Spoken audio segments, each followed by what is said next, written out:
kita coba bongkar-bongkar tabungan-tabungan kita, tabungan yang di bank, kemudian tabungan-tabungan emas dan lain-lain, aset-aset yang kita punya semua dibongkar-bongkarin. Ini kalau boleh tahu, Kesibukannya sebenarnya sekarang aku lagi menjalani hari-hari yang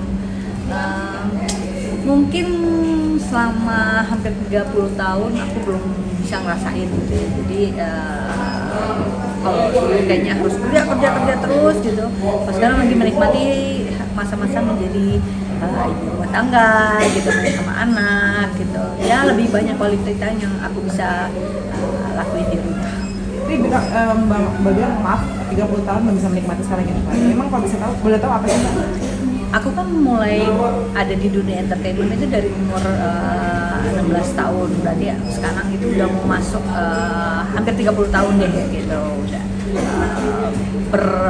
mulai berkarir gitu. Jadi dari umur 16 tahun tuh kehidupannya emang kerja aja setiap hari gitu. Dan sekarang tuh bener-bener baru ngerasain ternyata enak, nyamannya di rumah, tanpa ada beban harus abis ini kerja apa lagi, jadi nggak ngoyo gitu.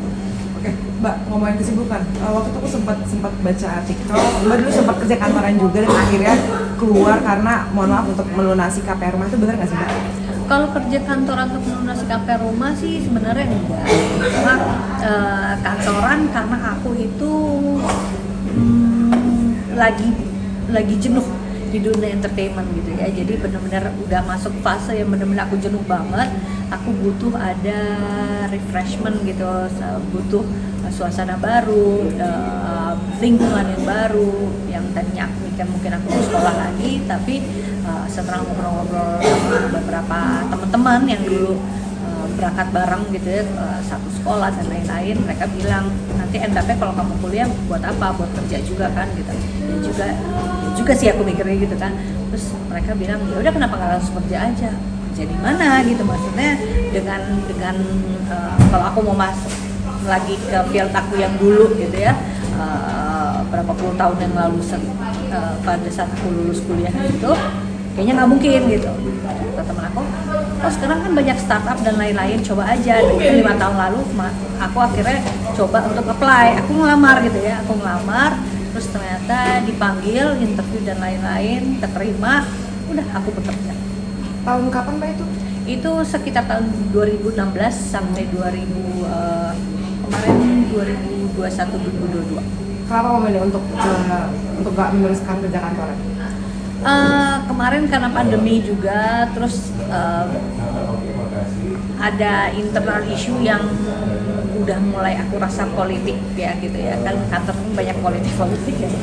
Jadi aku merasa juga udah deh kayaknya udah nggak fair buat akunya pribadi. Jadi aku pikir mendingan aku yang mengundurkan diri. Oke Mbak, kalau soal sudah melunasi KPR rumah itu gimana Mbak ceritanya? Itu ceritanya karena pas kita akhirnya suami resign, terus aku juga resign, kan kita masih punya tanggungan nih gitu. Kita masih punya tanggungan KPR yang dari total tenor 20 tahun kita baru ngejalanin 8 tahun, masih ada sisa 12 tahun. Sedangkan di tahun ke-12 ini kita kan memutuskan untuk resign. Biasanya kalau kita habis resign itu paling cuma berjarak ya 3-6 bulan lah kita dapat pengganti yang baru. Dilalah setelah 3 bulan kok kita belum nemu yang cocok ya gitu untuk dapat pemasukan bulanan yang stabil gitu untuk kita membayar semuanya. Bukannya kita nggak punya tabungan, kita udah punya tabungan, cuma sayangnya kalau misalnya kita pakai untuk KPR ini kan rasanya kurang fair gitu, karena kita pikir ini untuk tabungan untuk hari tua dan lain-lain. Ya untuk KPR ini ya kita dari pemasukan yang reguler harusnya. Nah pemasukan reguler itu ada, kira kita harus mikir muter otak dong, ini gimana solusinya. Sempat kepikiran, suami ngasih ide untuk ya udah kita turunin aja nilai angsuran setiap bulannya, telepon ke pihak bank bisa, tapi akhirnya tenornya jadi bertambah lagi gitu ya. Tadinya sisanya 12 tahun, akhirnya yang harus bertambah mungkin jadi 18 atau 20 tahun lagi. Waduh, ini sama aja masuk kandang singa keluar kandang macan lain-lain gitu ya. Jadi ya apa solusinya gitu. Akhirnya saya tanya, ini sebenarnya sisa hutangnya sebenarnya berapa? Ternyata sisa hutangnya itu adalah seperti awal kita ngambil gitu loh. Jadi ini kok berarti pengorbanan kerja keras kita bagi kuda di 8 tahun kemarin itu apa gitu. Oh, ternyata buat bunganya aja. Jadi kita merasa ya ampun udah capek, udah apa, ternyata cuma buat bayar bunga gitu kan. Jadi sedih. Udah deh, kita udah tahu berapa nominalnya gitu yang hutang yang kita punya, yang itu memang harus kita lunasi.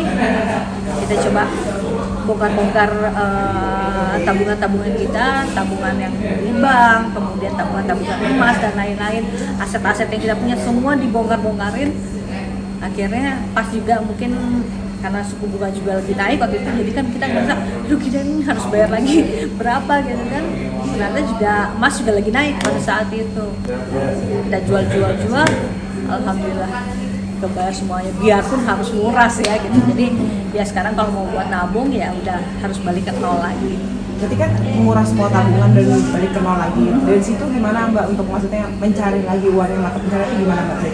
Mencarinya ya nggak ngoyo sih, tapi maksudnya tetap berusaha. Tapi di sekarang posisinya aku udah bilang ke suami bahwa aku udah mulai capek kalau aku harus ikut bekerja. Jadi aku udah melimpahkan semuanya ke dia gitu ya, sebagai kepala rumah tangga. Dia biar suaminya bekerja, aku yang mengelola. Jadi berapapun yang kita dapat gitu ya, kita berusaha hidup dari situ gitu. Jadi kita ya apa ya, kita harus merasa cukup gitu dengan apa yang kita punya. Kita syukurin aja.